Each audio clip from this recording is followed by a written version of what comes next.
Hello fellow plant people. So today we are going to have a little discussion about so-called low light plants, or plants that prefer shade. For example, ferns, monsteras, tradescantias, begonias, spider plants and so on. You know the list, it's quite a long list for houseplants.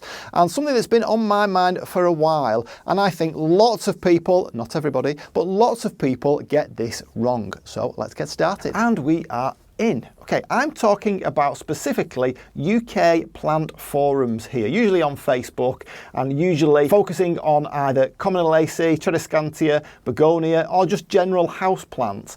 And what I tend to see is people either looking for IDs, that's generally something that's very popular that people post on, but I also see people putting posts on about the plants that aren't doing particularly well at that time. And generally, you usually get at least one comment of somebody saying if the plant is known as a low light plant, you're giving it too much light.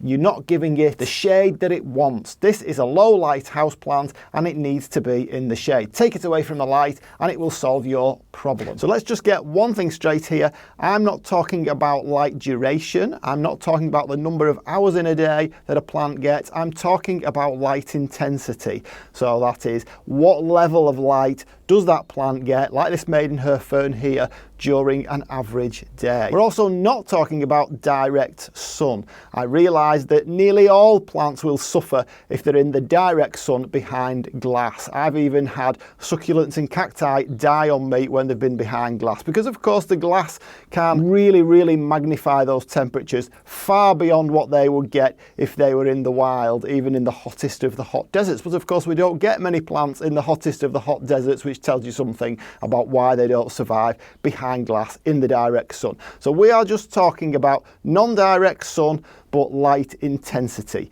That's what people are saying that the low light plants, or the so-called low light plants, do not like, and you need to take them away from that. So what precisely am I saying that many people get wrong? In my experience, plants like begonias, tradescantia, the ferns that I've shown you, these so-called either medium light or low light plants, every single time I have moved them to a brighter spot, they've done better for me. They've grown better. And it's clearly been the light that's made the difference. So why is that? The low light plants. What's the problem? What is it that many people are getting wrong? Well, I'll tell you right now. Low light can absolutely cause a problem with certain plants. If it's a low light plant or a medium light plant, yes, it can get too much light. There is such a thing as too much light for plants, and that can cause problems with the growth of that plant. The science is out there. You only have to Google it. There are certain websites that have all the papers on this. You can have a look, and yeah, it's definitely a thing. I'm completely convinced of that. So what's the issue? Well, here it is. In my experience, people tend to overestimate the brightness of a certain position. Our eyes are so good at this.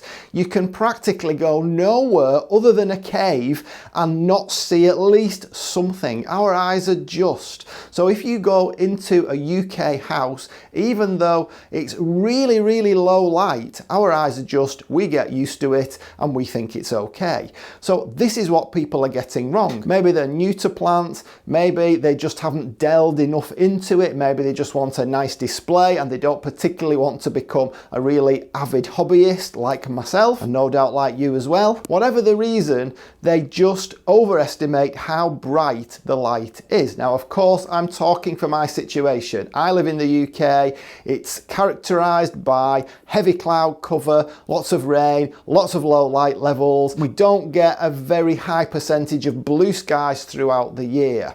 So what's the answer to this? Well, of course, the answer is to measure it, and I've done it. So let's talk about the looks of the light. So light is really complicated, and I can't get into it. I can't even say I totally understand it. But what I do understand is that the light at the canopy level, so the light that is received from the plant at leaf level, can be measured, and it can be measured with a lux meter. So the plants that are supposedly low light plants tend to want between 5 and 10,000 lux at canopy level, 5 and 10,000 lux. So I've measured, I have been to the greenhouse, I have been in my hothouse, and I've measured it on a cold overcast day with the grow lights on. Guess what I got?